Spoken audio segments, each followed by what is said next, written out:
अब जैसे कि ये दांत है, ठीक है, इस दांत के अंदर हम इस चीज़ को, ये हमने कैप निकाल दिया। कैप निकालेंगे तो यहाँ पे लगाने के लिए हमें ये वाला दांत और ये वाला यानी कि मोलर इन दोनों को क्राउन करना पड़ेगा, घिसना पड़ेगा, उसके बाद में लगेगा, जब जाके आपका ये होगा। और दूसरी बात, जैसे हमने अभी इसमें क्या है कि आरसीटी की ये प्लस कैप लगा दिया, चलता रहेगा। आरसीटी सक्सेस हो जाती है तो कोई दिक्कत नहीं आएगी पेशेंट को। और इसी जगह पे ओरिजिनल दांत इस तरीके से चला जाता है, ये घिसना है, ये घिसना है।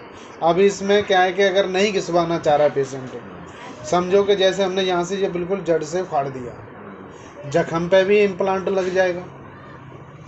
और अगर जख्म पे नहीं लगवाता है तो 2 से 3 महीने के बाद में इसमें स्क्रू डलेगा। स्क्रू डलने के बाद में ना इस दांत से कोई मतलब ना इससे मतलब है, लेकिन जो भी होगा इस वाले से काम होगा, सीधा बोन के अंदर जाएगा।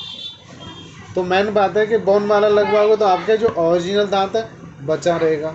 मल्टीप्ले बनाएंगे तो मल्टीप्ले में आसपास के दांतों को जाएंगे ही जाएंगे।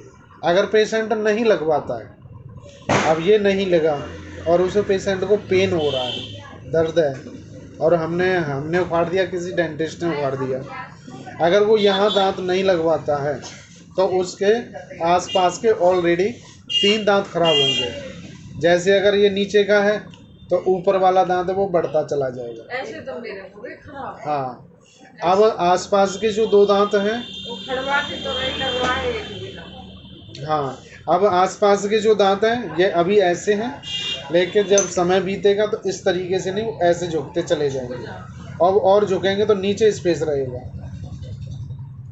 4 साल 5 साल में वो झुकाव उन दांतों में आएगा 100% है। तो इसलिए ना दांत के ऊपर दांत होना एक ज़रूरी है। अब बहुत पेशेंट कर रहे हैं आज के टाइम पर, जिसमें दांत में दर्द हुआ खड़वा दिया, कुछ समय के लिए 2 4 5 6 7 महीने उनके समय निकल गया, अच्छा हो गया, फिर उसके बाद कोई दूसरा दांत हुआ शुरू, वो भी निकलवा दिया। वो धीरे धीरे क्या पूरा जबड़ा खाली। अब एक हमने जो सेक्टर 22 का जो लगाया है दांत उसके, अब नीचे का जबड़ा उसका पूरा कंप्लीट ओके है, यानी कि ओरिजिनल दांत उसके ठीक है। अब उसने यहाँ से लेके लेफ्ट साइड के ऊपर के लास्ट मोलर निकलवा दिए तीनों, और मोलर के साथ साथ 5 4 भी निकलवा दिया। अब उसका क्या है कि नीचे के होना दांत या ना होना बराबर है, क्योंकि यूजेबल नहीं रहेगी। अब नीचे वाले दांत क्या है कि ऊपर जगह खाली मिलेगी, अब यहाँ से सीधे वो बढ़ते चले जाएंगे। राइट साइड के उसके इस साइड के पूरा जबड़ा ओके है, सारे दांत मौजूद हैं, लेकिन इस साइड से नीचे के निकलवा दिए तो जबड़ा का तो बैलेंस गया। जैसे मेरे भी तो ये कहा थी, जाड़ तो थी ना, आपने हाँ, तो दांत ही दांत। बिल्कुल। जैसे मैं ये डेंचर दिखाता हूँ, ये बेस पेशेंट का, ऑर्थो का पेशेंट है, ये टेढ़े मेढ़े दांत हैं इसके, ये जबड़ा, ठीक है।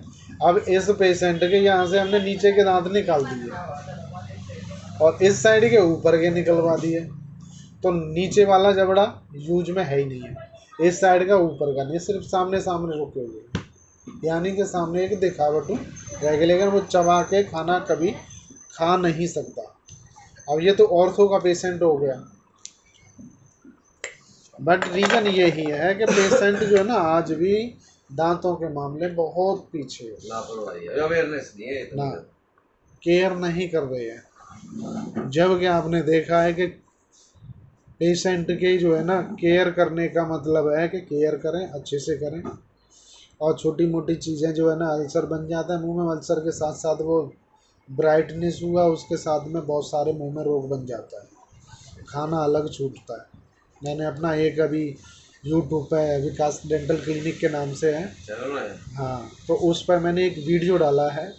वो पेशेंट करीब मान लीजिए उसके फ्रेंड ने गुटखे वगैरह खिलाने लगी, अब उसका एक उंगली उसके मुंह में नहीं जाती है, एक उंगली तो चलो माना कि मेरी बहुत थोड़ी मोटी हो गई, ये उंगली भी नहीं जाएगी लास्ट वाली। और ये एरिया उसका जो है ना पेन है, दर्द है, और छाले अल्सर बन गई है। कोशिश करते खोलो खोलो खोल, अब मुंह खोलता ही नहीं, फिक्स हो गया उसका जबड़ा, गुटखे खाता हूँ मैं बस। लेडीज है। हमारे यहाँ जेंट्स जेंट्स रेलवे में बहुत खाते हैं। हाँ, अब रीजन क्या है कि देखो मानते नहीं है, और सबसे बड़ी बात होती है गवर्नमेंट की। गवर्नमेंट भी तो दबा के देगी। गवर्नमेंट तो इनकम आ रही है ना उसके लिए, पैसा कमा बस खाने वाला खा